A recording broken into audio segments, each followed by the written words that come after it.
Every year the world's top midget drivers converge on Western Springs. From Sydney, Australia, the new boy on the block driving the number 75 Beast Gertie, Rocket Rod Bowen. Western Australia's Neville Lance makes his second trip to New Zealand in the number 14 Murphy Scat V4.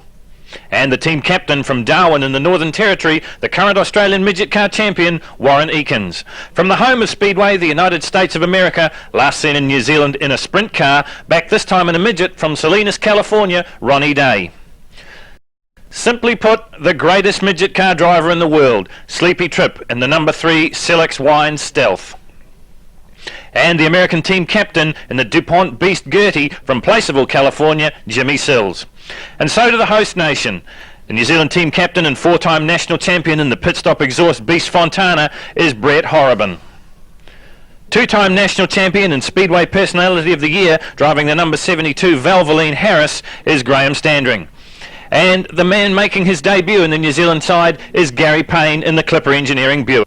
Welcome along, folks, to Boxing Night here at Champion CRC International Speedway. And of course what that means is it's the first of our international three-way test series. Australia, the United States of America and New Zealand. The Americans, of course, all been down here before, 2 of them in midgets, 1 of them in a sprint car. That's Ronnie Day. Haven't seen him in New Zealand for 3 years, but as we said, he's back in a midget, the Terry Cave Lightning. The Australians have all been here before except for one. Warren Eakins, the captain, as he was last season, and with him from Western Australia, Neville Lance. The new boy, though, is Rocket Rod Bowen, and what a reputation he brings to Western Springs. The New Zealand team, quite a few surprises when it was announced, let me tell you. Brett Horrobin, the New Zealand team captain, the current national midget car champion, but the one that raised the most eyebrows was the selection of Graham Standring in the Valvoline team car. Haven't really had a good season this year, and some of the crowd were a little bit hesitant, I guess, with the applause coming for Standring. The third New Zealand team member is a rookie, Gary Payne. He's been a reserve for the Australian team 2 or 3 years ago, but this time the asset right on the Clipper Engineering Pennzoil Buick combination of Gary Payne. Look for him in the number 12 car. Of the official opening now just a memory, it was down to business. Nagging questions in the minds of fans and drivers alike were about to be answered. And so to the grid positions. In grid 1, America's Sleepy Trip. In 2, Australian national champion Warren Eakins. In 3, number 14, Neville Lance from Australia. In grid position 4, Gary Payne in number 12. Grid position 5, New Zealand's Graham Standring. And in 6 is Jimmy Sills from Placerville, California. Grid position 7 is Ronnie Day, also from the United States. And in 8, Australia's Rod Bowen. At the back of the field, the New Zealand champion, Brett Horrobin.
The name of the game in any team competition is to finish every race, score points in every race. But that wasn't the case for New Zealand champion Brett Horrobin and Australia's Rod Bowen, who tangled in the early going of the first encounter.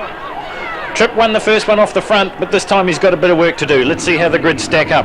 In 1, it is Australia's Warren Eakins. In grid 2, New Zealand's Gary Payne. 3, Sleepy Tripp. In grid 4, Jimmy Sills from the United States. In 5, it's Australia's Neville Lance. 6, the new boy, Rod Bowen from Australia. In 7, New Zealand's Graham Standring. In grid position 8, it's Brett Horrobin, the New Zealand champion. And at the back of the field this time, it's Salinas, California's Ronnie Day.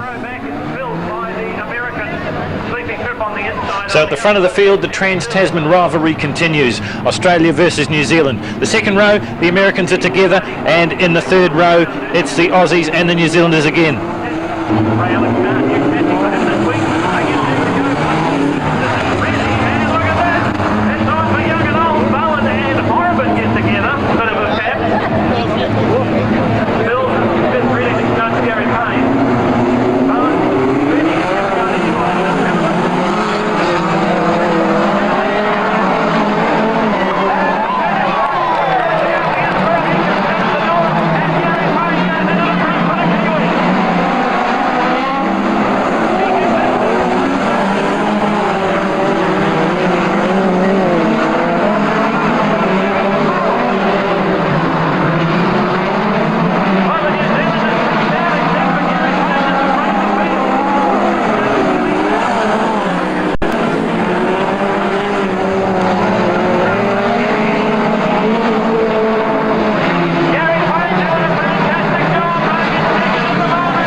Well, a quick look at the points shows us that the Australians are in all sorts of trouble with only 21 points. The USA leading though with 38.